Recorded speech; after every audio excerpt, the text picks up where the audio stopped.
Okay. So, in this video, magbibigay lang ako ng ilang tips, mga kaibigan, na dapat nating tandaan sa pagdedeclog ng printhead ng ating mga Epson printers. And, katulad nito mga kaibigan, no? Client natin, nag-DIY declogging siya pero pumalpak mga kaibigan. Ang nangyari, nag-cause ng short, nag-fatal error mga kaibigan.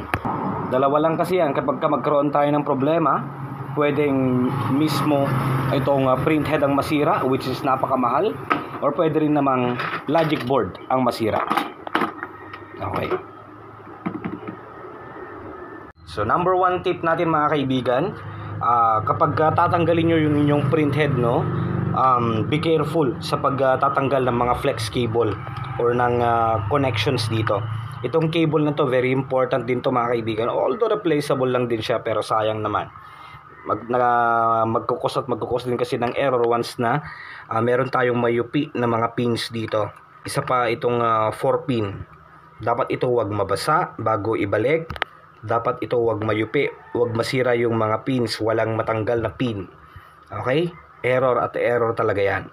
And sa pagbaklas, alam na natin yan, extra careful lang tayo. Ito yung isang una na pwede nating i-note na dapat careful tayo. Okay?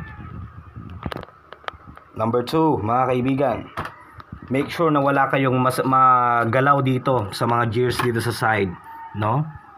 Make sure na hindi malikot yung kamay natin. Kapag matanggal kasi yung ma-dislocate natin yung ating sensor disc, error din yan mga kaibigan. Okay? Error at error din yan. Alright? So sa pagbaklas, again, extra careful. Hindi dapat matanggal tong disc dito. Okay. Number 3, again, sa pagbaklas, pag disassemble, huwag dapat masira to, no? At itong timing belt, tsaka itong image sensor, no? Wala dapat masira. Baka mamaya masyadong malikot yung kamay natin, tanggal natin o masira natin. Nope. Ngayon, proceed naman tayo sa mismong printhead. Susunod na tip natin mga kaibigan, no? Bago kayo mag-declog, bago nyo ilagay yung syringe na mayroong cleaning solution or tubig, make sure na hindi ito mababasa. Itong lalagyan ng flex cable. Kasi kapag mabasa yan at sinalpak ninyo, magkakaroon tayo ng malaking problema dyan. Kasi kapag nabasa yan at sinalpak ninyo sa inyong printer, pinaandar, magkakaroon tayo ng problema, magkaka-short yan. So ang ginagawa ko, nilalagyan ko ng electrical tape or kahit na anong pang takip, mga kaibigan. Diskarte nyo na yan kung paano nyo gagawin yung paglalagay ng tape. Alright. So pagkatapos malagyan ng tape, kapag magpa-pump out tayo, make sure na nasa taas dapat yung printhead slot, ganyan.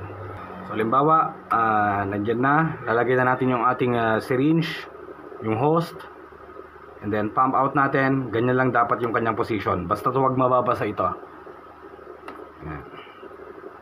Ganyan. Okay? Then punas-punas lang din. Alright. Sunod, para mas makasigurado, bago nyo wag nyo munang isasalpak agad, no?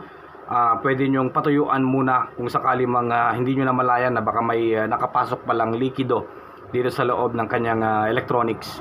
Kasi nga, kapag kaya na basa, wala na, shorted na, malaking problema na yan, and abono ka, matik, or masakit to sa bangs kasi mahal ang printhead. Okay. So, yun lang, yung tip natin mga kaibigan, no?